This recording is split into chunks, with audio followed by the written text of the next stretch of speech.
fellow bookworms, Tipper's Den. My name is Whitney, and today we are going to be talking about Blood and Fire by Shannon McKenna. This is part of a series, the McCloud Brother series, though she even states on her website that you can read it as a standalone.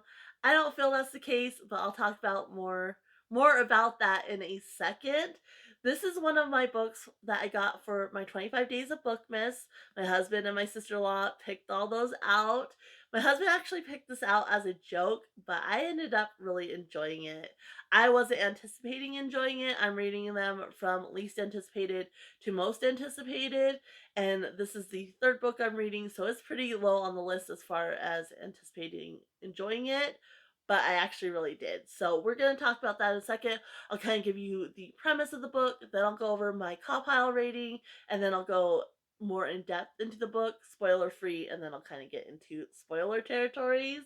But before I do, if you guys can go ahead and give this video a like, it really does help out the channel.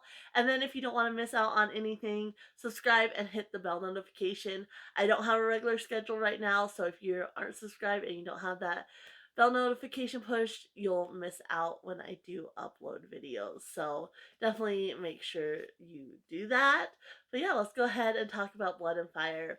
So the premise of this book is you have Bruno, who is tied into the McCloud brothers, which is the series, and then you have Lily. And Lily's father gets murdered, and there's an attempt on her, and so she's on the run from these assassins, and there's ties between Bruno and Lily with their past. And so she goes and she finds Bruno, and then they both end up on the run, and they're trying to solve this mystery of why these people are after them and what's going on. And so they pull in the McCloud brothers and everything like that to help them. So that's the overall premise of the book. It's in the synopsis, all that. And so, yeah, we'll get into more detail in a second. As far as my rating for this book, got a pretty high rating. The things that I didn't like is what dropped it down. There was a couple issues. It's a very heavily steamy romance book. And there was just moments where it didn't need to be. Like, I was all okay with the steamy romance portions of the book, but it was constant, and they were, their internal dialogue was about that, even in situations where it wouldn't have necessarily been appropriate. So that dropped some of these ratings down for me. And then also there was a couple parts where she uses autistic stereotypes in kind of a negative manner, which I am autistic, so I did not appreciate that at all. And I'm going to talk more about that as well. So character wise, I gave them an 8. I really enjoyed the characters.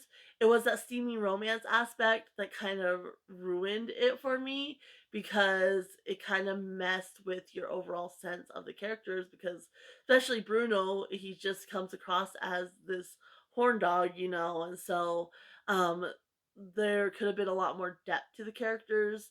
I thought if she had done laid off on that a little bit, like hadn't pushed it so hard.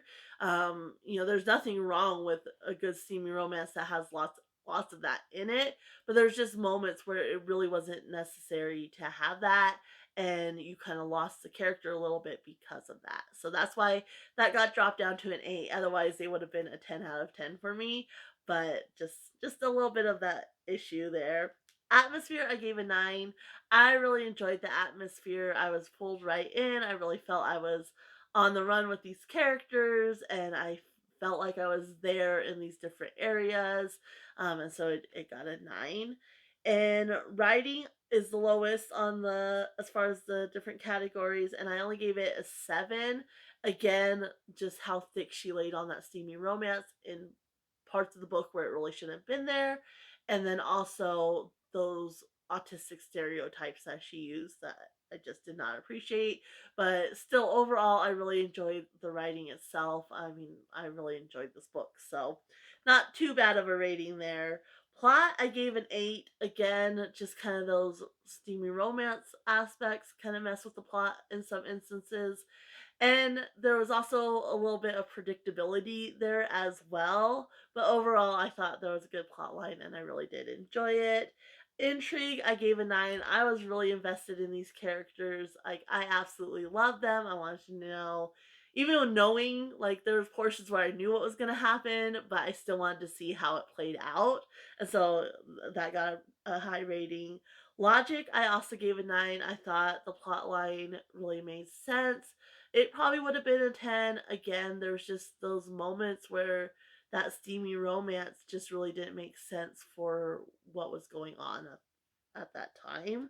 And then enjoyment, I gave an 8. Again, just dropped down for those few little issues I had, but still, overall, I really, really enjoyed this book. I mean, I'm planning on going back and starting at the beginning of the series, so clearly I enjoyed the book and I enjoyed the writing and such.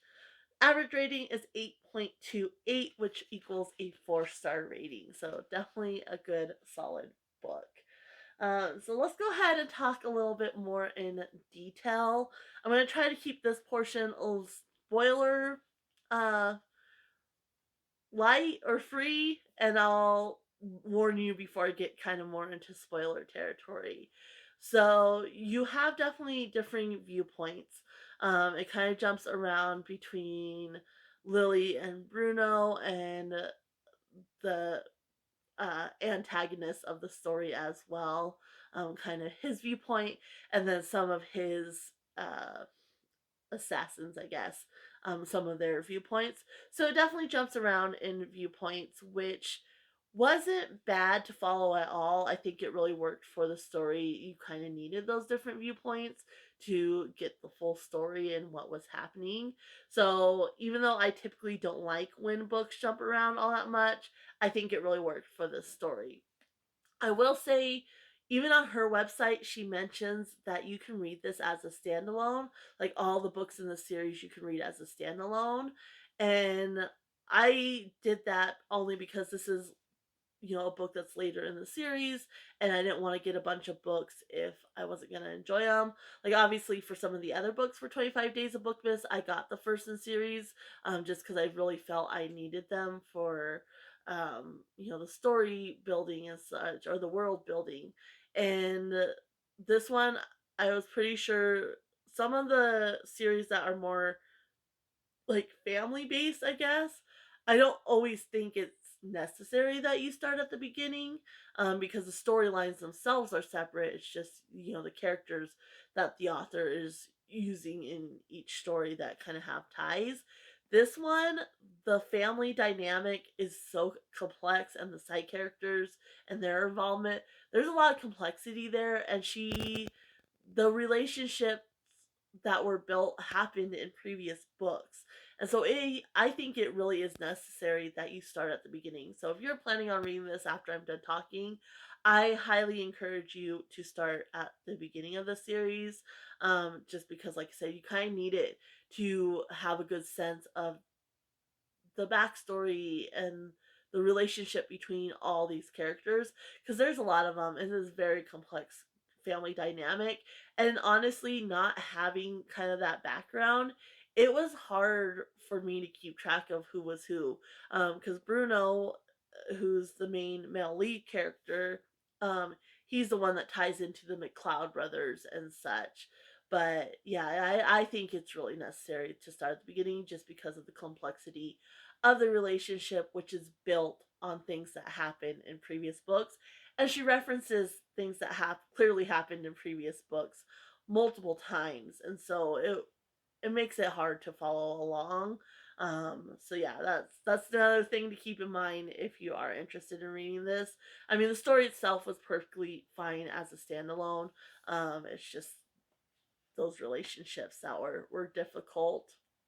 Um, and so yeah, you have it's it's kind of frustrating though. Like I was like, pick a genre, because you have the very heavily steamy romance aspect, and then you have like this thriller aspect with the assassins and them being on the run for their life, and then there's kind of a mafia aspect there, and then there's kind of this aspect of like the assassins and such, that they're what's the word I'm looking for? So it's like, enhance human capabilities, to make the perfect assassin and such. So there's a little bit, I guess, would it be sci-fi aspect there a little bit? And then you also have they reference like this thing with zombies that were in this book, but apparently happened in another book. And so I'm like, so is it a supernatural too? Like, so it was just kind of all like she shoved like every genre in here, and subgenre and such. And so it was like, well, what kind of book, like what category? And it would fall under the category of a romance thriller for sure. But yeah, just how it threw like different, like, okay, you got mafia, but then you got this like operative, like secret operative thing happening too. Pretty interesting anyway, but it worked. Again, it worked for the story, but it was just like at moments I was like, well, what genre is this? Like, where is she going with this? And there is kind of like there's one character that kind of has like um I can't think of my words today, but basically can do like readings, like a psychic abilities. There's one character that has that, so it is kind of all over the place as far as genre and such, which I kind of love that. I think that you don't it's a story and you don't necessarily have to stick just because you're writing a romance book or a romance thriller. Like you don't necessarily have to stick into those lines. Like you can add other aspects if it makes sense, which for the most part it definitely did. Although the zombies, when she kept referencing that, which, like I said, doesn't happen in this book, but it's clearly referenced from another book, and it's like, well, what is that? So, but yeah, I thought you have Bruno and Lily, and they're running for their life. I thought originally, like at the beginning of the book, it was done very well because even though there was this intense passion between them, they still didn't really trust each other because they didn't know each other. And so even by the end of the book, like they're in love, which happens quickly. Obviously, I think the events of the book kind of span oh, a week or so. And so there's a lot of intense feelings in a quick amount of time. And I think it worked though, but because a lot of like these romance, especially romance thriller types, like they just automatically trust each other and are so in love. And this one, the first few days, that's not the case. But they're spending 24/7 together, on the run. And so, yeah, those feelings are going to develop quickly and you're going to get a good sense of the person you're with. But I liked how they didn't have that immediate trust in each other. Like, even with the romance aspect, like, it wasn't immediately there. It did develop over the course of the book, which I appreciated. And even at the end, like they still don't really know each other, and so there is still some doubt at the end, which of course causes conflict and has to be resolved. So you kind of have those two separate plots, the plot of the romance aspect of the book and them learning to trust each other and fall in love and everything, and then the other plot of learning who this assassin is and what's going on, like why he's after Lily and Bruno. So, but yeah, I thought that was done pretty well, and I appreciate that because it does get a little frustrating when you're reading like a romance book and they're just immediately fully in love and trust each other, and then there's not that development there. That's just not very realistic. So I did appreciate that she did that. I will say though, there's some moments where they're like fighting for their lives and such, and then she brings up that um attraction between them, and that's where the steamy romance aspect, that's why a lot of times I don't enjoy steamy romance because it's a little unrealistic. And that's definitely the problem I had with this book. There was moments where it was appropriate, um completely appropriate, and that attraction was there obviously, but there was moments where that internal dialogue went there, and it's like that that's not very realistic, based on what you're going through right in this moment. I don't think that's very realistic, and that's, like I said, most of the time that's the problem I have with steamy romance type books is they are so heavily focused on that that it kind of loses the plot line, or the external plot line outside of that, which I don't think she really did, but it just didn't fit the moment in some instances. But other times it fit perfectly well, and I definitely will say the steamy scenes are very in depth. So if you enjoy those types of book, that this definitely has that. So I'm gonna go ahead and go through some pages I marked. So this is gonna be kind of where I get more into spoiler territory. So if you don't want any spoilers, I'm still gonna try to keep it spoiler light. But if you don't want any spoilers at all, just go ahead and jump off now. But the first page I marked, let me see here. And so this is the first instance where she references autism kind of in a negative way. So this is when, after her father dies and she gets attacked, which happens very early on. And so it says, when she came to her senses, she was huddled up, gasping for air, rocking like an autistic child.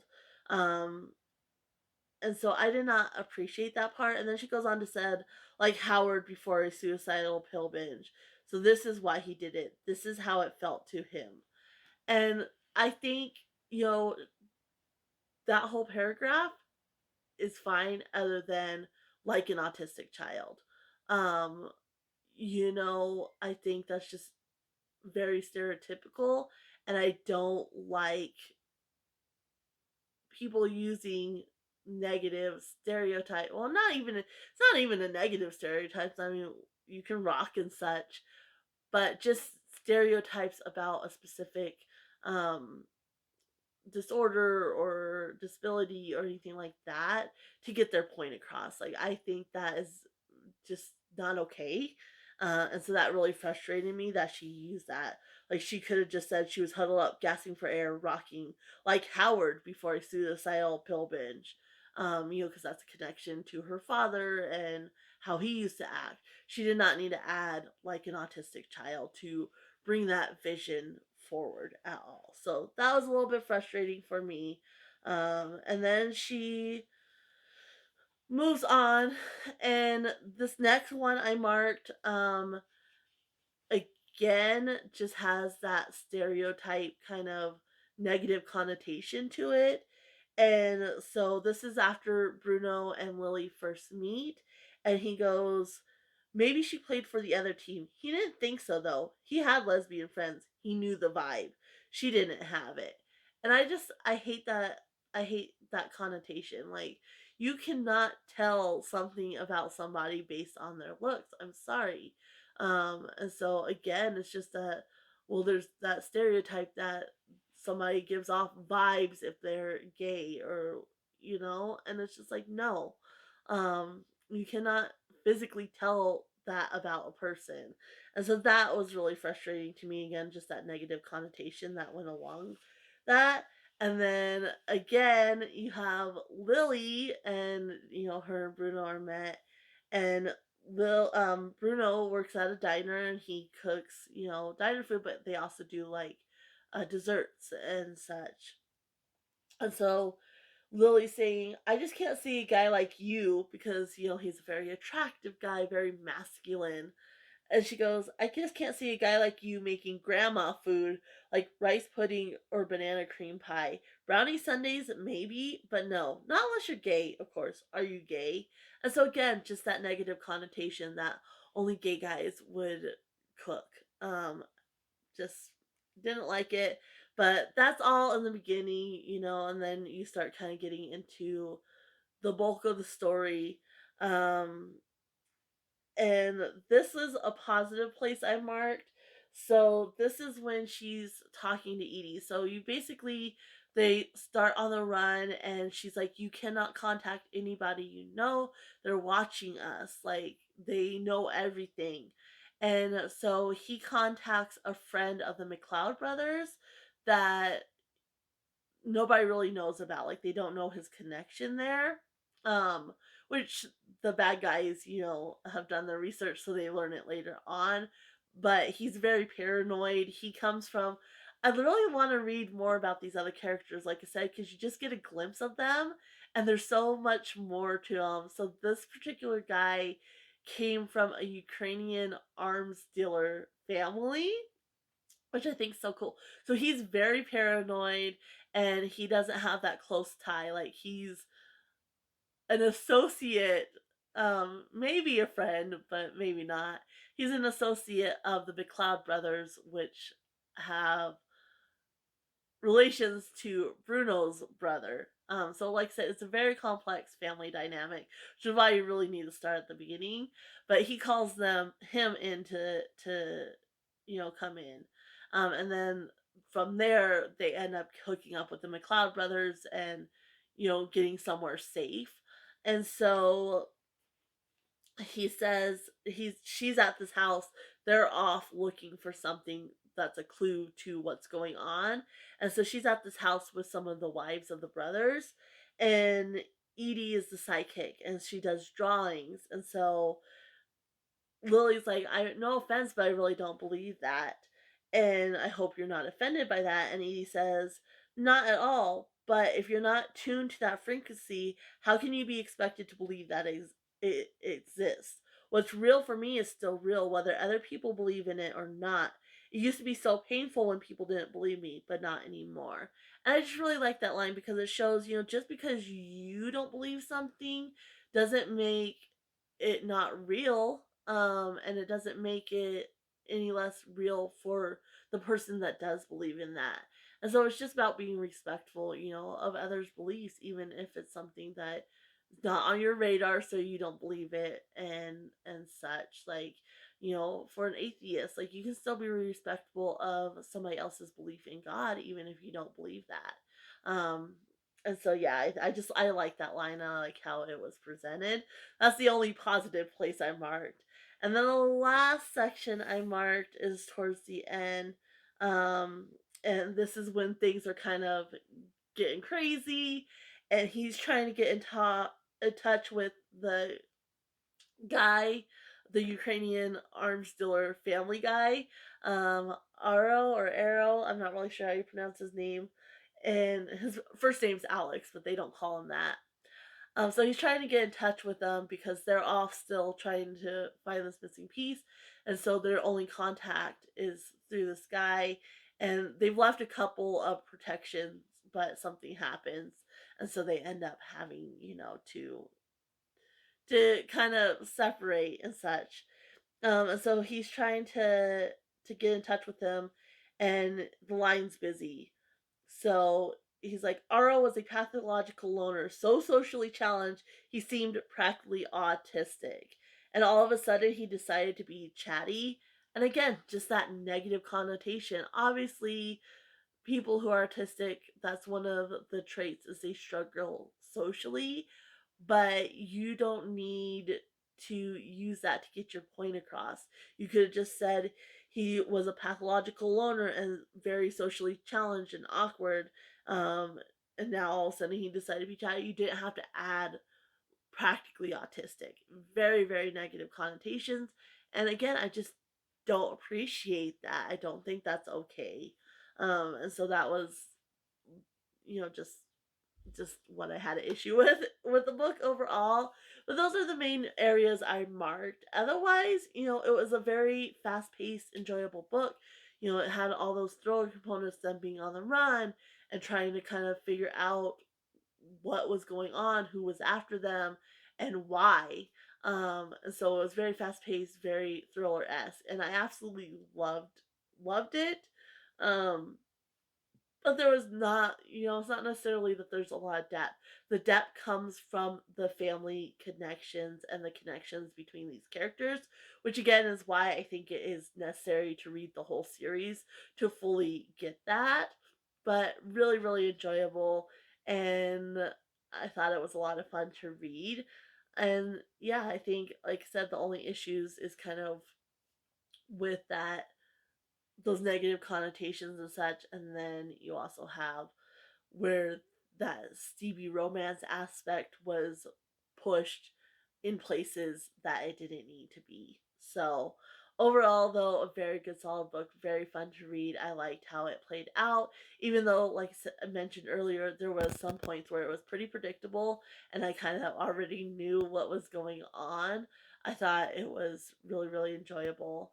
There is one point where they get access to what they've been looking for, the clue they've been looking for, but it's on floppy disk, and so they reference a character that I had no clue, like I couldn't place him, and he kept popping up, but I don't think he was ever properly introduced in this book that I can recall because I could kind of go back and think, when she would bring up another character, like, oh, this is this character, but this particular character, Miles, like I couldn't place him, and I tried to look him up online, and all I could find was his standalone book, and so I was like getting really frustrated.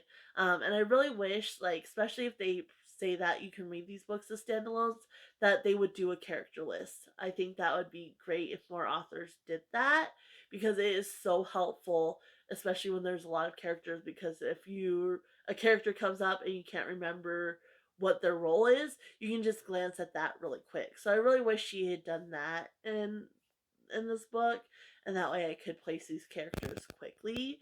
But yeah, I thought it was pretty enjoyable. I thought how the plotline worked out, it all made sense as far as Lily's father involvement, and then um, Bruno's mother's involvement and Bruno's family ties to that. I thought it really made sense, and I thought it was pretty enjoyable if predictable. The one thing I mean, some people would enjoy this, but I just kind of found it distasteful. But again, it worked for the story itself. Was the operatives, the assassins and such, they've been programmed essentially, and one of the things is again that amped up um sex thing. So he uses that as rewards for them. They have like these sequence, and that will give them pleasure, and he uses that as rewards for them, and then that they're basically, it kind of made me think of like sex bots essentially. So that was a little weird, but again, it really actually worked for the story. And then the whole Bruno and Lily thing, obviously they're just on the run and they don't always have access to protection, and they just kind of throw caution to the wind, which again worked for the story, but I don't, I don't know. There was a one point where Lily had the option to take like a Plan B pill, and she didn't. So that definitely comes into play later on. But I loved like the little clues the author left. There's one point where it's like it seems like just an innocent piece, but it's like, why did she put that in there? And it comes into play later about a certain spot, and so I really like that. And I did like how it ended. Like I said, they're developing this relationship very, very quickly, and so it's like a week's not enough time to fully know a person, and so there is kind of that doubt, and lack of trust there, which I thought was really good. So, um, and it, like I said, that carries through till the end, which I thought was very. There's parts of the book that were very unrealistic and parts of the book that were very realistic to me, which I appreciated, and I like that the author added that in, so it made even the parts where it was like this isn't very realistic feel more realistic overall, like the whole book overall, because she had those moments where I was like, yeah, that's how it would play out. So um I would say if you don't mind like steamy scenes, that this book is very enjoyable and definitely worth it. If you like steamy scenes, definitely worth it. But I think as a romance thriller, it definitely delivers for sure. And a good solid read. But like I said, definitely make sure you start at the beginning of the series. Don't do like I did. But I'm definitely going to be going back and getting the first in the series. Not anytime soon. Obviously, I'm prioritizing other things this year, but definitely in the future, I plan on working on starting at the beginning of this. So I'm going to go ahead and leave you here. Probably got a little rambly there, but yeah, happy reading, everyone. Bye.